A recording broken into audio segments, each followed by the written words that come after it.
welcome to Weekend Project. I'm Laura Lynn of the Mama Pop Quilt Shop, and we're very happy to see you here today. Today, we're working on actually something I really need to get done this weekend. It actually was a request by a customer. She doesn't quilt herself, but she appreciates the whole idea of quilts and what they represent and how much love is put into them. So she had a request to do a like a Sue bonnet, as here's just her little example here, so you can see that. Hopefully you can kind of get a good picture of that. Very much like that, but in cat form.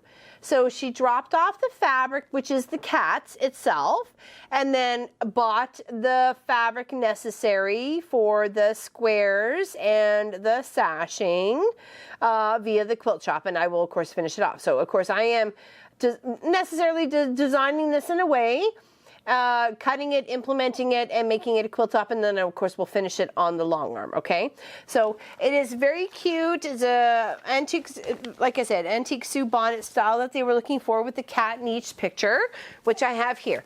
So I thought, okay, and of course I also had a size requirement to be bigger than 84 by 87 for a double bed with drawers underneath. So a little bit of extra would have been okay. So to me, in my calculations, I thought this, because this is all left up to me, this is part of my creation part of it, is 36 squares, okay, which would give me 75 if I did them 12 and a half, okay, and that's what I pretty much have these guys at here. So I did my little math and so on and so forth, so I'm thinking 36 casts facing the same direction, because this is what she wanted, and I blew it up to a section where it would fit inside my 12 and a half inch square, equally proportion wise. She didn't want it to overtake the square. She wanted white to be all the way around it. So, you know, these are things we talk about when we're building out a quilt. So, and they're very essential when we're discussing it. So I thought, okay, well, your cat fabric is going to be this beautiful little one with the flowers. Here, let me hold one up here so you can see it, especially in the small camera, how beautiful the fabric is there, and it gives that cat a lot of depth and dimension. So that piece, of course, would also be the cornerstone when building out this quilt, okay? So this quilt will end up being approximately 90 by 90, which to me, that meets my requirements of 84 by 87 with drawers. So add a little extra for drawers. So add a little extra, boom, Bob's your uncle, it's done, okay? So what I'm trying to figure out here, or finish off here, not figure out, because I've already figured it all out, is the last row, per se. Because I've got the two put together here, we're going to put another two together, and then we're going to put another two, well, we're not, but I will on the side, I'll put another two together, and that will build out my whole 36 inches, or 36 squares, with my sashing of 2.5, and my cornerstones of 2.5 by 2.5, and of course the 12.5 by 2.5, you know, makes it all, you know, nice and pretty, okay? So that's what we're doing today. So as we're gonna go about this, because I thought 36 facing the same direction, that's so boring. So let's flip and flop. So some are looking together, some are ignoring each other, you know, it's kind of on a diagonal, it's a little bit of a pattern, it's, you know, cats are cats, right? So I thought 36 cats, why not make them a little bit opposite, right?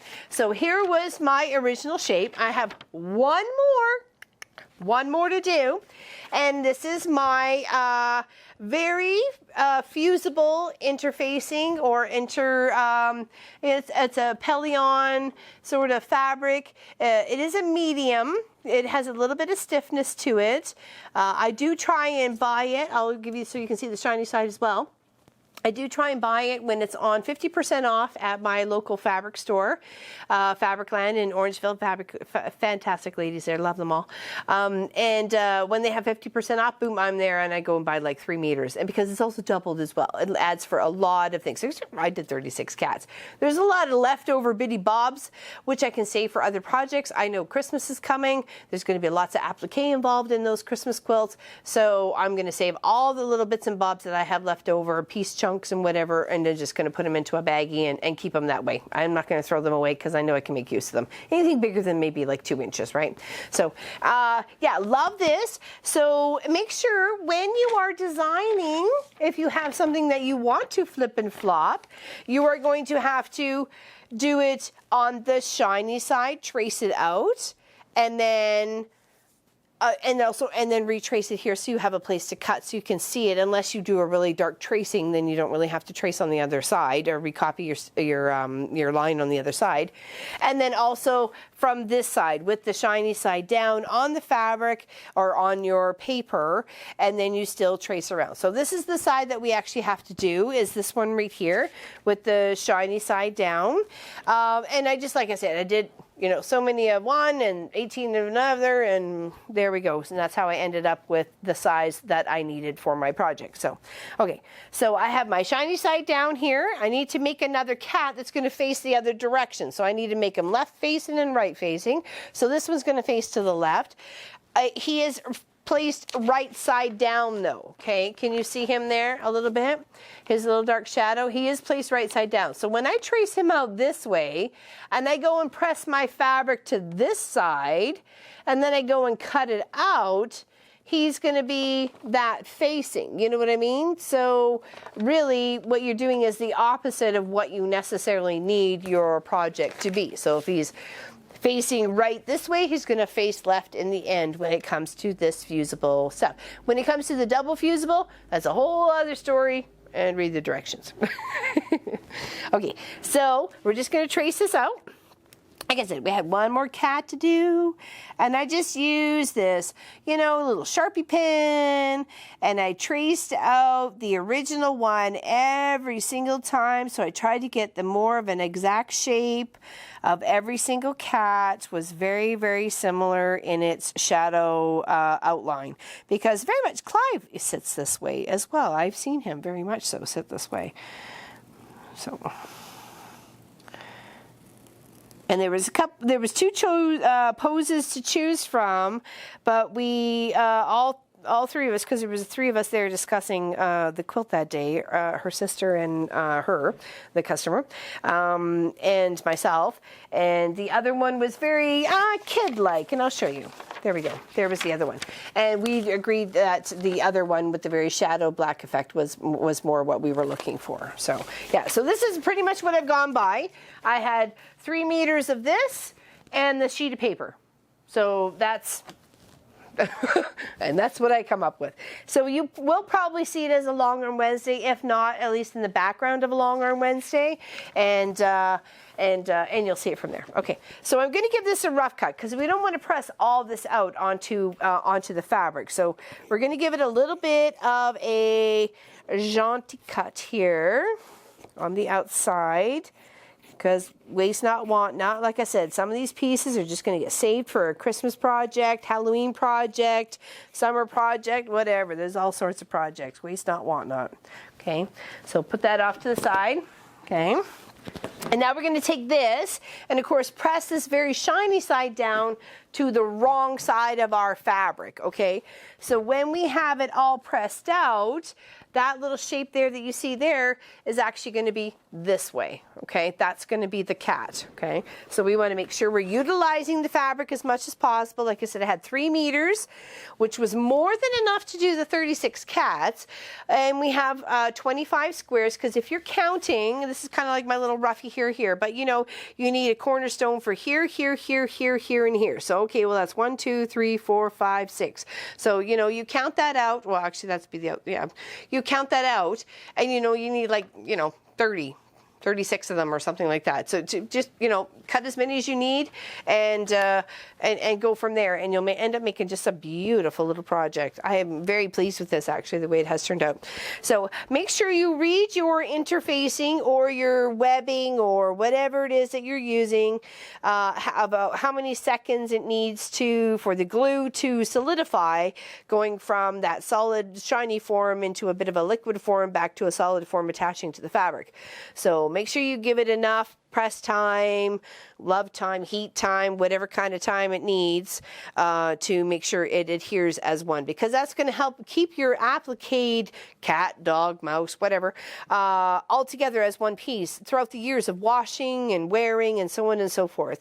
And as you can tell, I've appliqued each and every one of these cats with an applique stitch, okay? So they're all the same. you know, you can. I used black because I didn't want the white to show up on the black fabric as much as it would have. And I thought, you know, let's make a blend. The point is to make the cat shine, not the stitching shine. Okay, so now we give this a cutout. We're cutting out on that line we traced. Okay, so that is the line we're going to chop out. Okay, so hopefully we don't make no mistakes. And we just cut it out.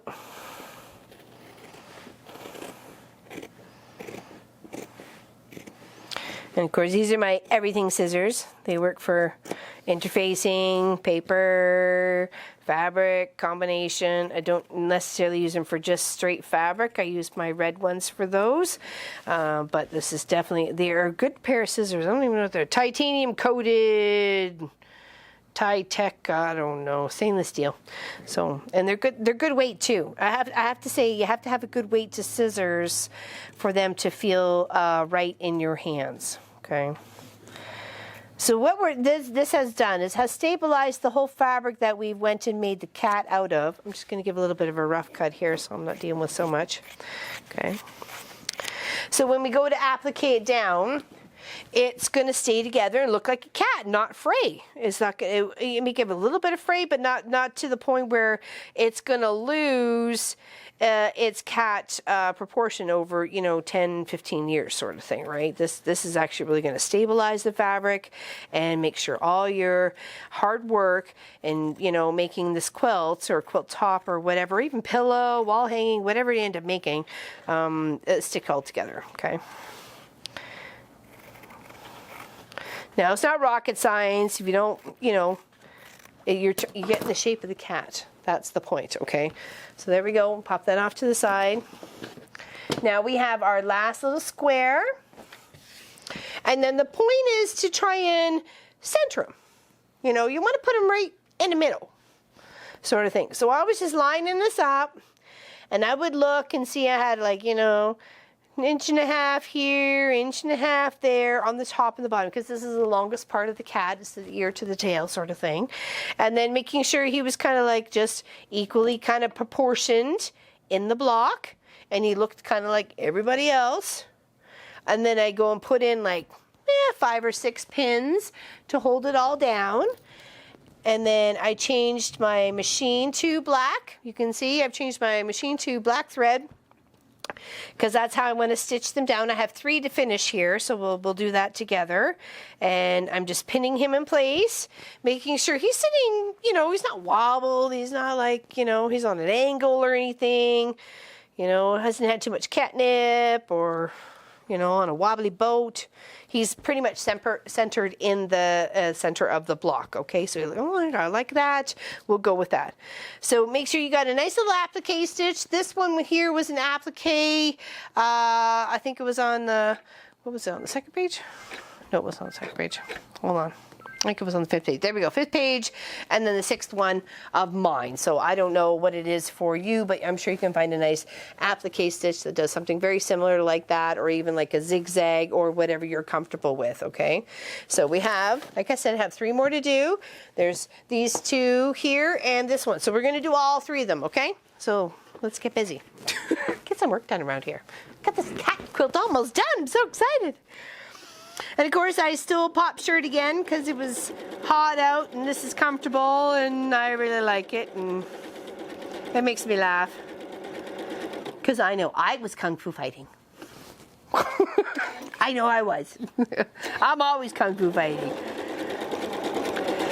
So what I'm trying to do is ride the needle on the edge of the fabric. So it's riding on the white and the black, white and the black, white and then the black. So the white and the black, white and the black, and then into the black itself. So it's just riding right on the edge. And to me, that's what a good applique stitch should do. It should just ride right on the edge. You're sealing it up as you're going around. Of course, I'm being a bit of a lead foot Larry here, but, you know, because we got 3 to do. But it doesn't take very long. You get yourself into a process, Make sure you're stopping on the right part of the point. And you can always lift your foot, lift your needle, readjust, so on and so forth, so you're not getting any wonky stitches on the tail or an ear or what have you. So, you know, you can control that. So don't feel that you can't. You can. Okay. So, and this makes a nice clean stitch out. I think it's quite pretty. Like I said, it took a little bit of math in the beginning, but you know, math is every day. I need to make sure I needed the cat to the certain size to make so many squares to make the size of the quilt with the sashing in between. So, you know, I just had to think about the whole process and how many squares I was going to need and at what size was going to give me what, and then how many sashings. The outside probably could be a little bit bigger, or it could still be the 2.5. It doesn't really matter. You know, it's whatever you need it to be. So at that point, it is going to be what it needs to be size-wise, but it does need another border around as well as in between the blocks, right? So helps tie it all together. Now, make sure you're stopping with your needle down.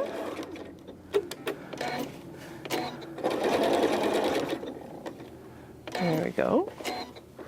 And then just putter on around. It doesn't take really any time at all for you to outline you know, somebody who loves bunnies or elephants or doggies or whatever, houses. Do the same thing.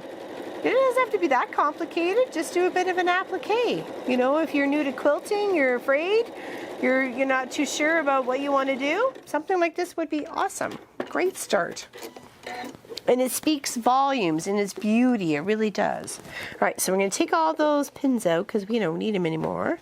And there's our outline of our cat. There we go. Perfect, eh? And make sure it's stitched all the way around. We got everybody in the pool sort of thing. And of course, I always try to overlap a little bit over on one of the sides, whether I start on the side or the edge here. I try to find a nice smoother edge, not try like on a curve here or the tail or something like you can continue on to. Okay, so that's one. We'll trim that off. All right, let's finish off the other two here real quick. See, I'm starting on the bottom of this one. It depended on what I was, you know, how I laid it out on the machine. So stitch around real quickaroni. Hopefully everybody had a fantastic and safe holiday, whether it be Canadian, American, or any kind of holiday, or from wherever you are. We definitely had ours between last weekend and this week, so we've been very excited. We've also had smoking hot weather, so this weekend is actually much cooler than last, so it's nice because we can actually get some stuff done outside, because us Canadians melt at anything above 35, which is what, like 95 or 90.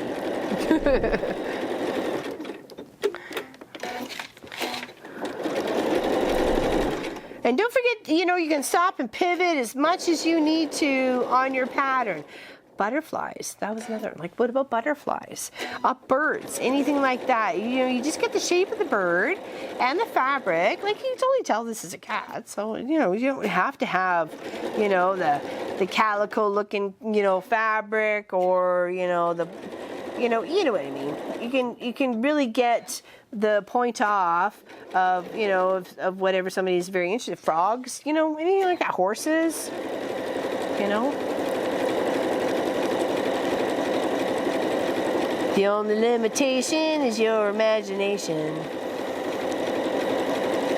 You can think of something. I know you can. And then just putter.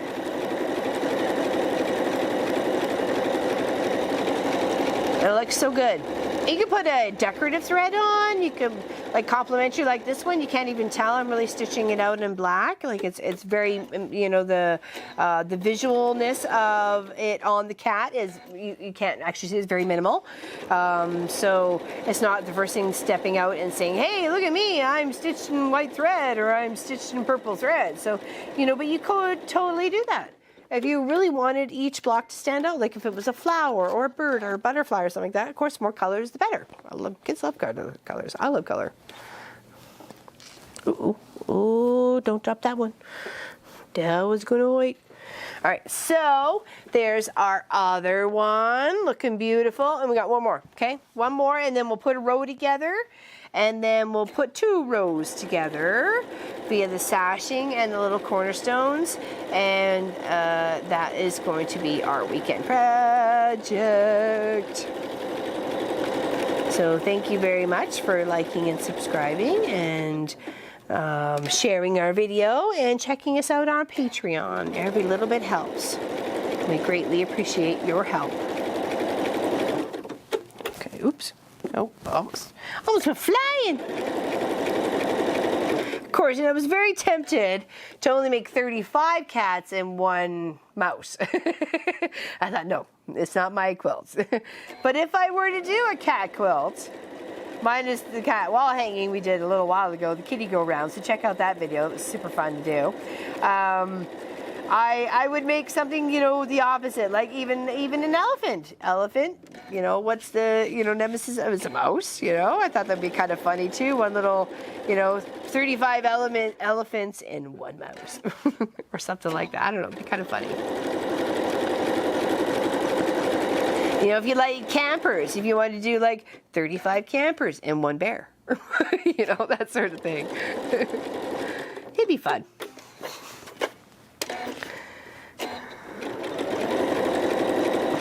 All right, so we're just working around the ears, and take care and consideration when you're working on points and curves and stuff like that.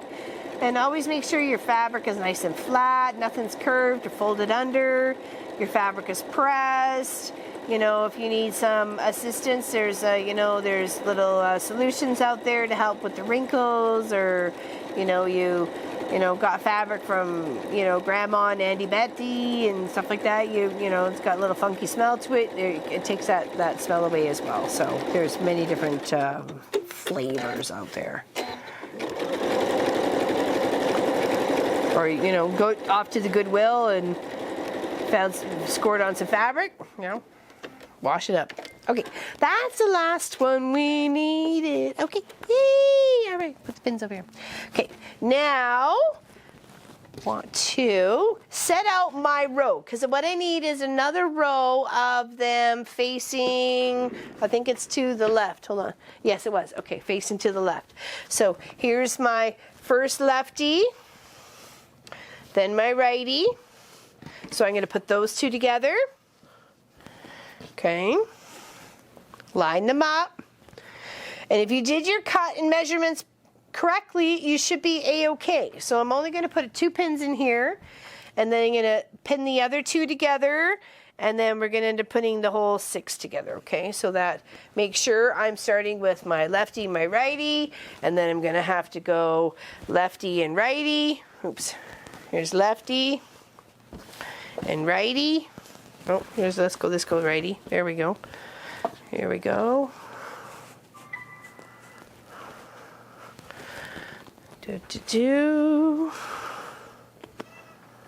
What's up, Mr. Clive? We're doing kitty cats. Hey, buddy. Want to come make your debut? All right, so we got those 2 together, and then those 2 will be attached together, and then, hold on. Did I put the, oh, I think I put the wrong one on the end here. Hold on a second here. Oh, here's Mr. Magoo. Come here, Mr. Magoo. We're doing kitty cats. Oh, hold on, watch the microphone, bud. Nope, nope, nope. You're not going up here. Okay. No way, Mr. Jose. I don't think so. Are these your family? Is that your homie? Say high five. All right, so put that one over there. Yeah. And okay, that's a lefty. Oh, there's a righty. And of course, you want the end one to be, oh, you're done? Okay, all right. Well, love you, buddy. Okay, he's done. I could tell. He was trying to kick away. Okay, I don't want to hold him here if he doesn't want to be here. And then this one needs to go, hold on, this way. There we go. And then, nope. Let's kind of go on the end here. I think I missed a side here. Okay, so there, and then there, and yep. Here we go. I had this all laid out, but clearly not as much as I should have. That's the way it goes. I think I had one of these on the wrong end. That's okay. All right, that's okay, we can do that. We fix. That's what the seam ripper's for. Shush, Mr. Clive, you had your time. All right, so let's make sure I didn't mess up here. So that goes there. That goes there. Let's pin those two together. Because maybe I just had the layout wrong, but I think maybe I did sew one onto the wrong side. But that would not be the first time or the last. So that's just the way life is. Okay. All right. There, and then actually I think that's what I, yeah, because he's sewed onto there already, isn't he? And then we need another one that goes this way and this way. So this one needs to come off and go on the other side. Yes.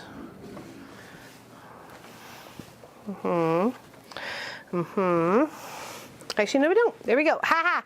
No, I knew I'd figure my stuff out. It takes some time, but I knew I'd figure it out. Okay, there we go. Bibbidi bobbidi boo, Bob's your uncle. I probably said that twice already. I'm sorry. Okay, we figured it out. All right, so let's sew the 2 and 2 and 2. So the 2-pack and 2-pack and 2-pack, okay? Oh, no, we do not want the applique stitch, and I want to change my threads. Now that I'm done with the black, I do not want to stitch with black on this project, and that way of piecing it together, I would rather use white. So let's do that real quick. Make sure you get in there correctly. I know I'm rushed, but I can still do this right. Oops. Don't need to make a mistake. I have to get my old lady glasses out. We want a straight stitch. And there we go. Perfect. Okay. Now, sewing down the 3 sides that we need to attach these 6 cats together. Okay, and of course I'm not adding any sashing to either of the outside pieces because that's going to be part of my border. Okay, so we're just concentrating on the inside. You know, when you play tic-tac-toe, you only concentrate on the inside lines. You don't concentrate on the outside lines, right? So those are the lines we're going to concentrate on. Okay. Okay, so there's 2. And making sure we're not making a mess out of this. This is correct. We're going to do this one here. So this will be the 4. Okay. And this has actually been quite a fun project for me.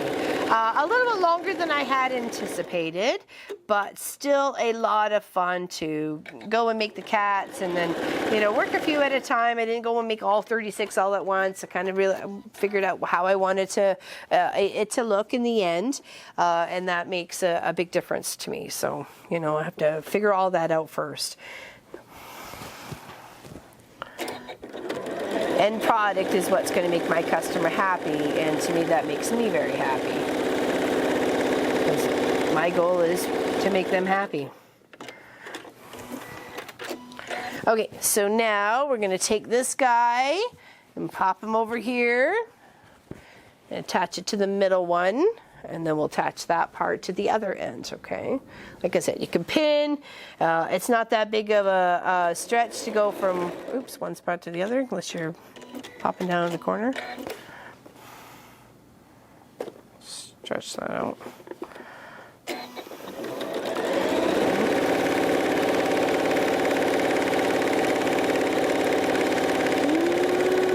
Fast!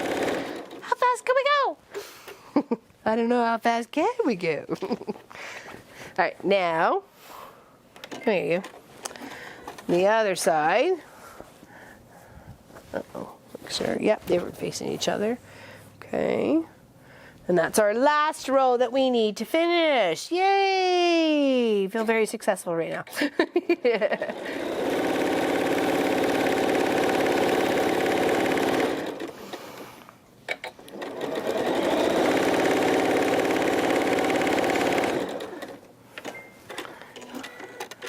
Okay, there we go. Now, so what you want to press, because we're dealing with black and white, we're going to press to the inside, okay? So we're always going to press to the inside. So let's just do that real quick over here before we grab another row off the shelf or behind the design wall and attach the centerpiece in between, okay? With the sashing and the little cornerstone. So we'll do a row of that, attach the 2 rows together, and then it'd be beautiful. Make progress.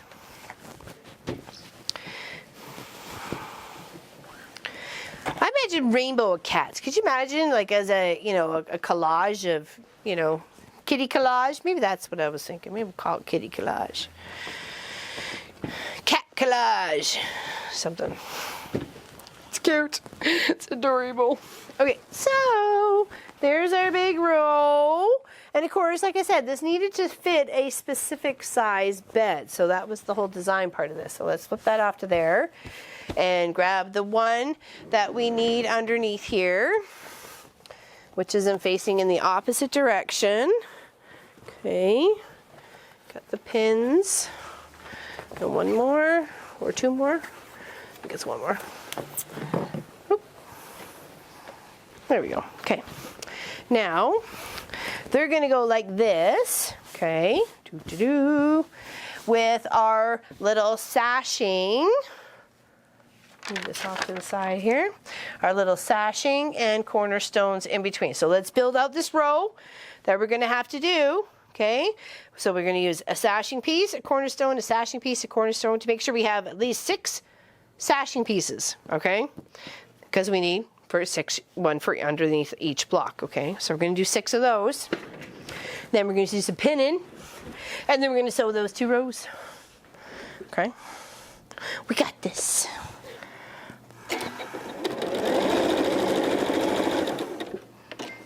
Okay, and just grab another piece, and you cut as many as you need. I think I needed 60 sashing pieces, 30 for the diagonal and 30 for the horizontal.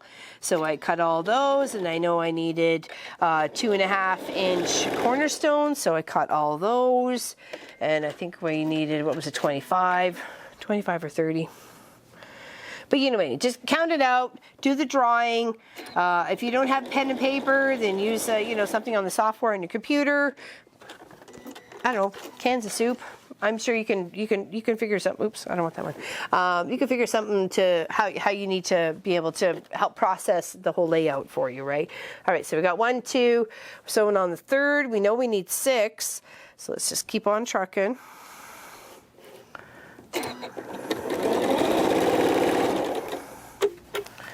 Okay,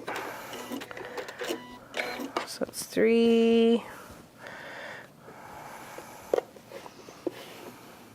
Oh. Should change my high performance, but I wasn't having issues earlier. I think it's just because I'm too close to the edge. Grr. Angry face.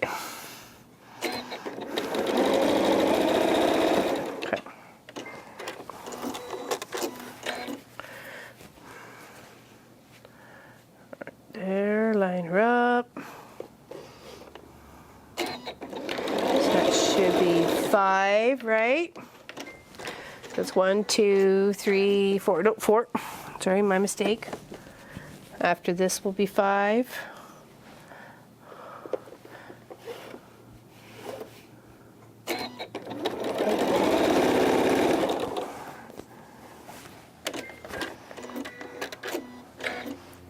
This will be 5, and then 1 more set.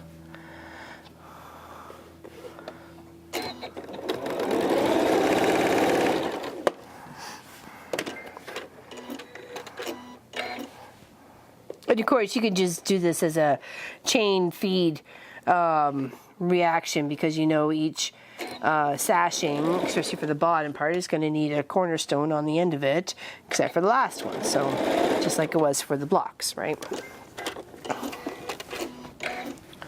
Okay, so make sure I have my 1, 2, 3, 4, 5, and this one is 6.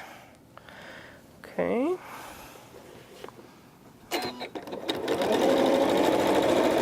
There we go. And now, because these are both dark colors, I don't really think it matters too much in the way you press it, but at least give it some heat loving, okay? But I don't really think it matters too much. But I mean, if you had a lighter dark, of course, press to the dark, right? That's the common. And of course, you want to match those seams up with each row in each square, because that's what's going to give you that nice little precise, you know, cornerstone, right? Like those beautiful ones right there. Now we want to take this strip and put it right down the middle, and we're going to pin it. We're going to flip it, and we're going to pin it. Okay, and we're going to flip it so the dark sides are not showing through the white, okay? So the white is over to the dark. We can put it on the side, it doesn't matter. Okay, and then over here too. Make sure the white is over to the dark side. We don't want to see that black through onto the white at all, okay? So just pin every single seam, I know, but it makes as such for a prettier and precise look for your design, okay? So I pin every one. Okay.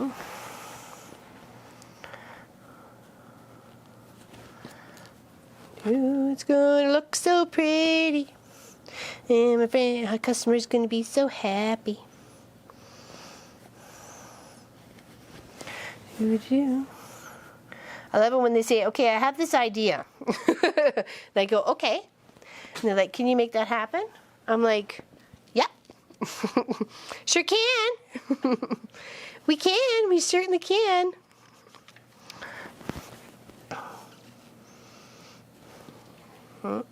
Pin and pin. Okay, and a little bit more.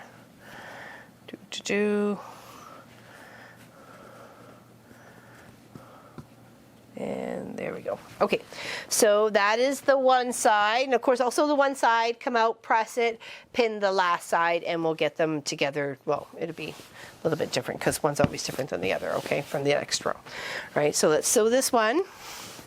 Move that one there. Hopefully I've got everybody okay. Oops. Banging things around. What else is new?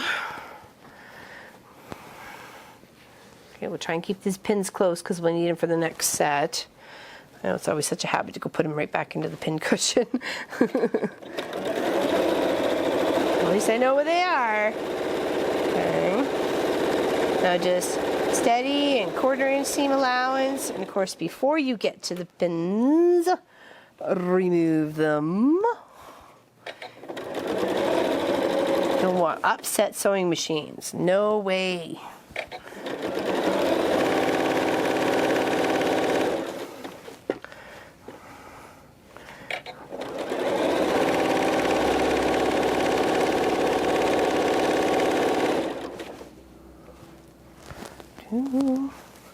And if you get a little too close to your needle before taking it out and it's a little stiff, just raise your foot and pull the needle out.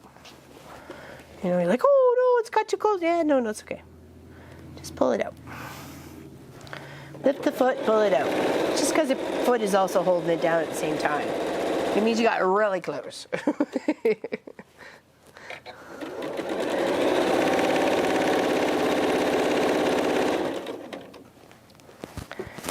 All right, trying to grab my other little intersection here. Oh, come here, you. Stuttered and puttered and got nowhere.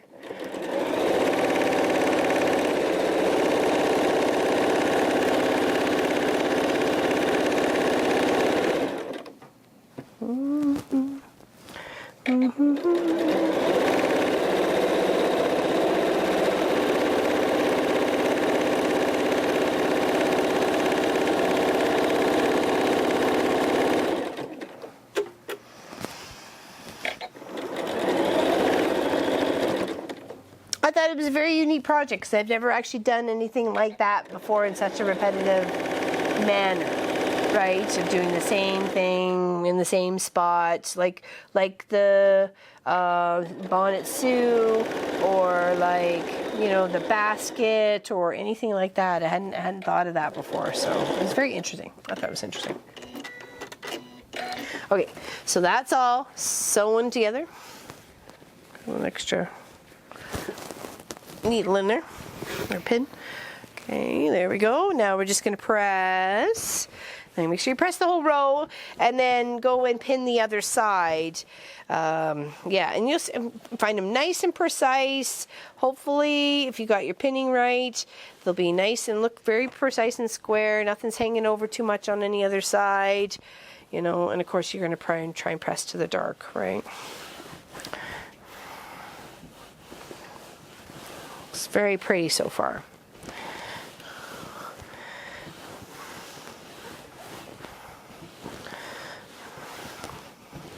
And if she had found whiter fabric with black flowers, that would have been the cat. And I would have used black background with white sashing and so on and so forth. And that's how we would have progressed with that project, okay? All right, so let's move that back over here.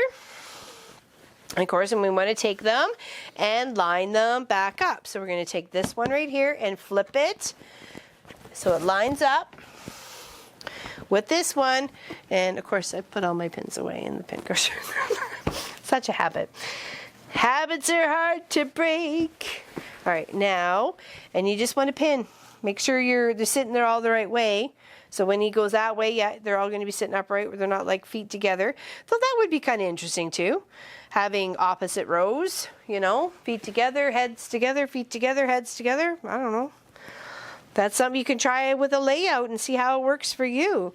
Maybe with your grandkid who loves monkeys, that would be a perfect setup for that. Heads together, feet together, heads together. You know, that's how monkeys are, right? So I think that would be actually kind of cute. Or anything in the ocean, you know, like a whale or a dolphin or a turtle or a fish or something like that, because the fishes are everywhere. They're upside down, they're here, there, and everywhere. All right, so I'm just pinning, oops, pin that the other way, silly. Now, at every one of these little intersections here, where it's meeting up with that cornerstone right there, I'm trying to match up those little seams, do a little wiggle, make sure they're all snug as a bug in a rug, and pin it, okay? So they line right up. And that really gives you that precise little cornerstone that you need when you're trying to build a quilt like this, okay? It's not too complicated. It's just a bit of smath involved, but smath is all right. Smath is every day. Okay, we've got a couple more pins, and then we'll sew this row together, and then I will press it and show you what is going on for this weekend. What's keeping me out of trouble? What's keeping you out of trouble, huh? Okay, there we go. Move those out of the way. Okay. And of course, a baby quilt like this, you just need 12, maybe even 16. You don't need 36. That's a lot. But because I needed to make that goal of size, the math was very important. And how many of this and how many of that, and what size to do this and what size to do that. It all makes sense. All right, so sew this one down and press.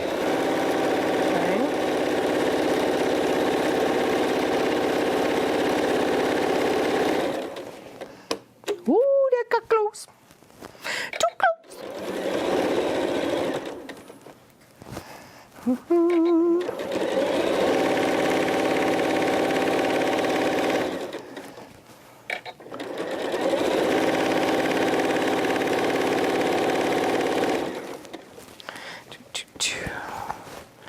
And next week, weekend project, we're going to do something with a panel. So if you've been looking something to do with, you've had a panel for a while, don't know what to do with it, I've got a couple panels here in the quilt shop.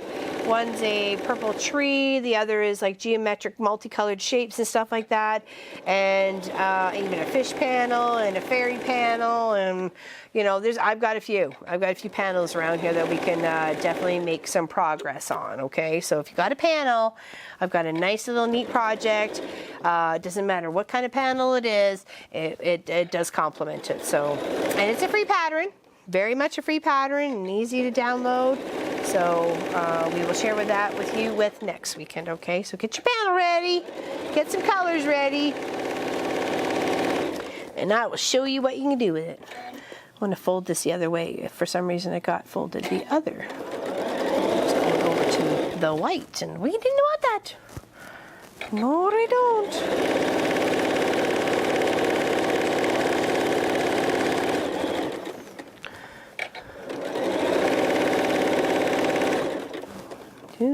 Almost there, almost there.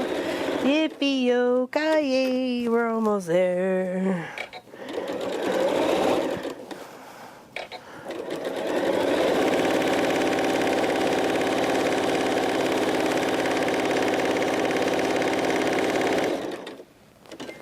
Okay, now we're going to press this, and then I will show you my 2 rows of cats. So that'd be 12 cats.